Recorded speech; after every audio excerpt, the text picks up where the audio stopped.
faculty, Mamaya. proud parents and guardians, and the graduating class of 2024. It is my honor to introduce our commencement speaker, a person whose journey epitomizes perseverance, dedication, and excellence.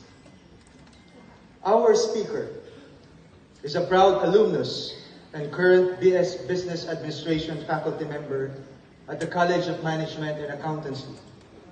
Holds a Master's in Business Administration degree from the Philippine Christian University, Manila, and is pursuing a doctorate in Business Administration at Olivares College, Parañaque.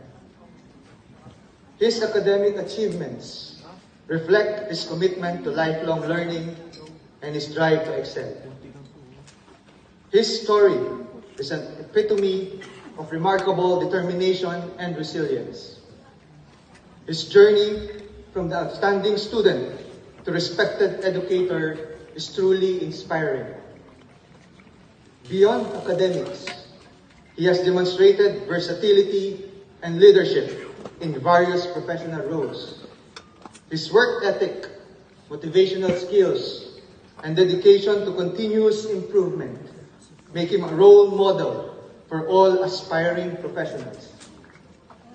Let his story inspire you to pursue your goals with determination and courage. Ladies and gentlemen, please join me in welcoming our esteemed commencement speaker, Mr. Wilfred Min C. Velasco.